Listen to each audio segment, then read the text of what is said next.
मैं आपको भक्त परमानंद जी के बारे में बताऊंगा। भक्त परमानंद जी का जन्म 1483 में तहसील बारसी, जिला शोलापुर, महाराष्ट्र में हुआ था। ये बचपन से ही बड़े भक्ति भावना में लीन रहते थे। थोड़े बड़े हुए तो ये कविता करने लग पड़े और इन्होंने काफ़ी कविताएं लिखी, किताबें बहुत लिखी। इनका नाम अष्टछाप कवियों में आता है। 8 बड़े कवि हुए हैं तो उनमें इनका नाम आता है। इन्होंने अपनी रचनाएं संस्कृत, हिंदी, ब्रज भाषा में लिखी हैं।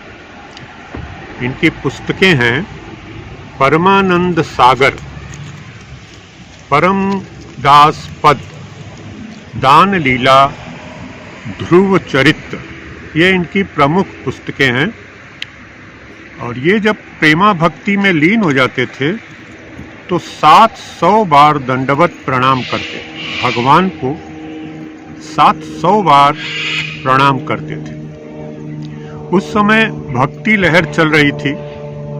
उस समय एक ईश्वर के ऊपर विश्वास किया जाता था, लेकिन इन्होंने पहले वल्लभाचार्य जी को अपना गुरु बनाया। वो कृष्ण भक्त थे। तो पहले तो वल्लभाचार्य जी से काफ़ी कुछ इन्होंने सीखा। उसके बाद इनको थोड़ा धीरे धीरे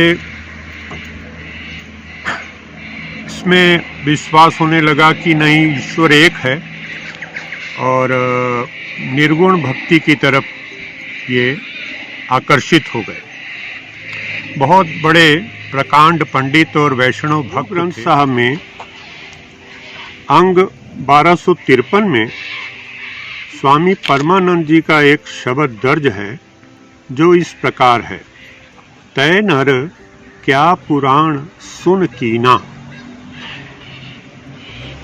अन्न पावनी भक्ति नहीं उपजी, भूखे दान न कीना।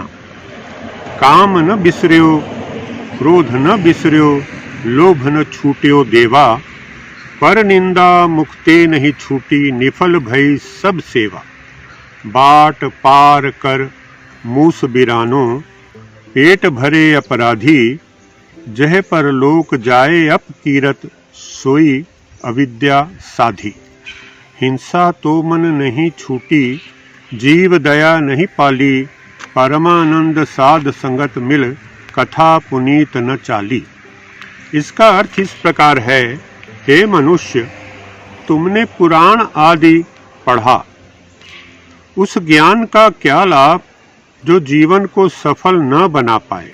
आपने ज्ञान का अर्जन तो किया, पर आपके मन से काम, क्रोध, लोभ, पर निंदा नहीं गई। आपने अगर लोगों को लूटना और ठगी करना नहीं छोड़ा तो उस ज्ञान का क्या फायदा। आपने ऐसे कर्म किए जिससे परलोक में भी बदनामी होगी। आपने हिंसा नहीं छोड़ी, गरीबों पर दया नहीं की, सत्संग नहीं किया, कथा नहीं सुनी, भूखे को भोजन नहीं खिलाया, इसलिए आपका जीवन असफल हुआ। इस प्रकार भक्त जी ने इस शब्द में प्राणी को समझाया है कि अगर आपने पुराण वगैरह पढ़ा है, धार्मिक ग्रंथ पढ़े हैं, फिर भी आपके मन से इस प्रकार की इच्छाएं नहीं जा रही हैं, तो आपका जीवन असफल है। बारसी में भक्त परमानंद जी की याद में बहुत बड़ा मंदिर बना हुआ है। इस मंदिर का नाम भगवंत मंदिर है। इस मंदिर में भक्त परमानंद जी की समाधि बनी हुई है। लगभग 100 वर्ष की आयु में भक्त परमानंद जी स्वर्ग सिधार गए। धन्यवाद।